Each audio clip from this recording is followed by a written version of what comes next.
outside of the St. Nicholas National Shrine, we finished for the 9/11, the 20-year anniversary of the destruction of this whole area.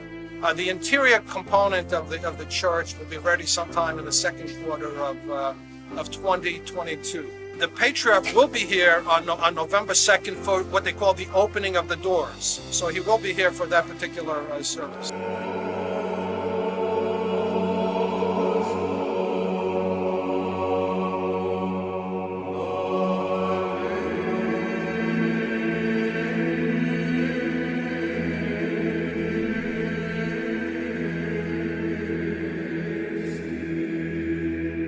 What's important to note is the people behind what's taking place here, because that's always the most important thing. It would not have been possible to finally build the St. Nicholas National Shrine without certainly the Friends of St. Nicholas, who were formed to raise the funds and to have the intellectual wherewithal to build it. Certainly it would not have been easy to do or impossible to do with Archbishop Elpidoforos, because he had also the vision when he came in to understand what was taking place. Certainly those who helped, Father Carlutzos, without him and his tremendous abilities to raise funds to help, become very important. So me, I'm just assisting, but there are very well-known people who are within the Friends of St. Nicholas. They include, for example, Dennis Neal, who's the chairman. We have Michael Psaros, the vice chairman. We have people like John Ketzamatides and many other people, serious people in the Hellenic American community, without which this could not have been done at all. Let me explain some of the unusual features and very different features of this building than any other building. For one, okay, we have Pentelic stone that's on the outside of the building, but it's the same vein as the Pentelic stone that's on the Acropolis itself. Only the Greek government could have allowed that stone to be used on any other building except the Parthenon. This stone is sandwiched into two glass panels. Okay, so the outside glass panel is etched. So it's visually, when you look at it, you don't see the reflection of the glass, a very unusual process. The stone between the two panels, the Pentelic stone, is 3 millimeters thick. They took the Pentelic stone, cut it into 12 millimeter. They cut the stone in Greece. They shipped it to Germany.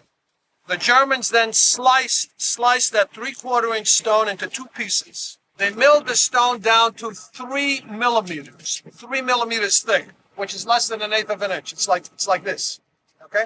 Sandwiched it in glass in Austria. In other words, from Germany, it went to Austria. In Austria, they sandwiched the glass. So you have stone in Greece, in Pentelic stone, north of Athens. Transported to Germany, where it was sliced and honed down to 3 millimeters. Sent to Austria with one of the outside glass panels coming in from Spain in order to make the panel. The panel then was shipped to Minneapolis in the United States for fabrication. Before they could do this, because this has never been done before with this type of stone, with this type of glass, the way it's being done, never done before.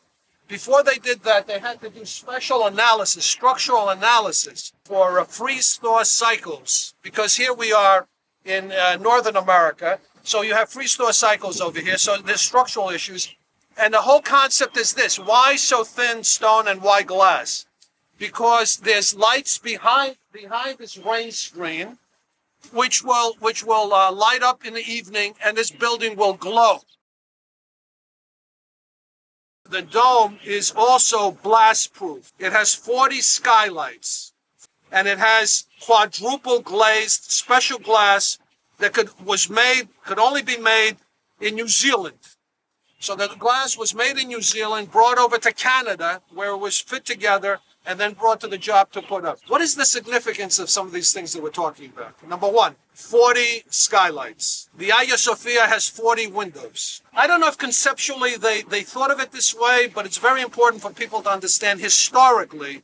Hagia Sophia, when the Romyi were there, in the evening, there was such a huge glow. There was such a huge glow because of the candles. In the old days, they used candles.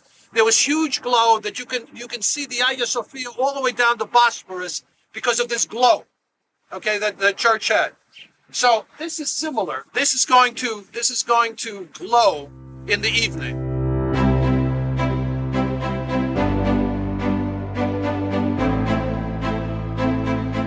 The church that was destroyed on 9/11, the only religious building that was destroyed on 9/11, was not a new church. It was an existing structure that the Greeks who lived in this area bought and converted into a church.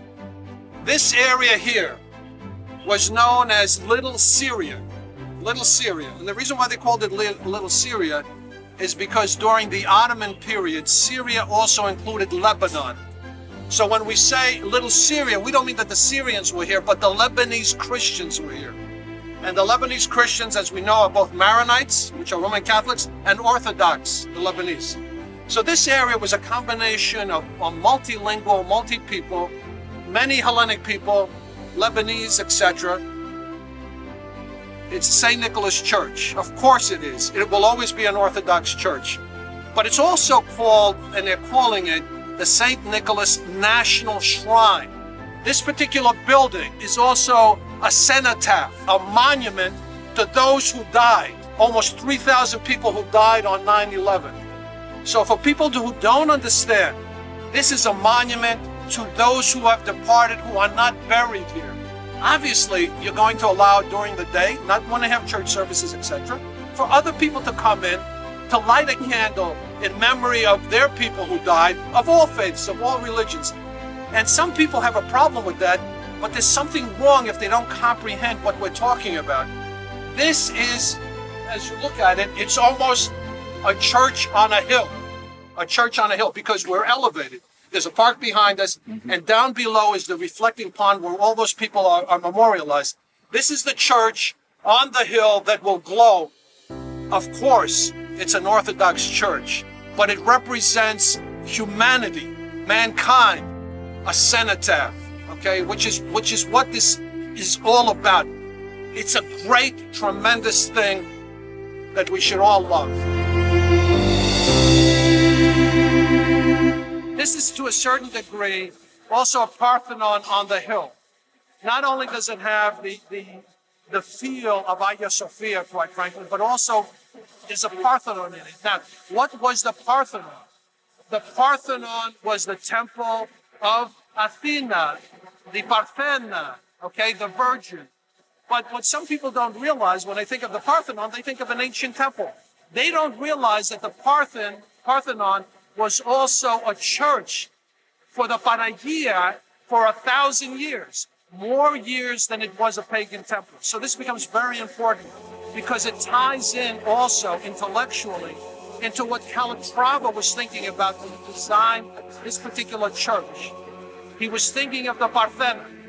He sketched the icon that's in Hagia Sophia, and then conceptually, when we go to the front, you'll see that it takes on the image, and when we step outside the building and you see the form of this church, you see exactly this particular design. This is what he sketched for me, okay? And that's why he is not only a famous, well-known architect and structural engineer and all the rest of that. Calatrava is an artist. He's a thinker. And a lot of these things that we're talking about, many people will not understand. But if you know history, if you understand the design of Hagia Sophia, if you understand the design of the Parthenon, if you understand the history of these particular structures, everything starts to fit in the genius that took place in order to create this work. Again, Friends of St. Nicholas, the Archbishop, showing the vision to push forward and do what has to be done, and also the people who are behind it in terms of the construction. For example, Richard Brown, who's a member of the Friends of St. Nicholas and who's in charge of the construction, has been absolutely tremendous, a tremendous individual, a logical individual. We have this expertise and the contractors, obviously, to get this thing done. So without them, there would be no St. Nicholas National Shrine, and everyone should applaud them. Friends of St. Nicholas, Archbishop of Illiforos, Father Carlutzos, Richard Brown, and the whole team, the contractors, the construction manager. These are the people that all of us, not only in the Hellenic American community, but throughout the world, should applaud for the tremendous job they are doing.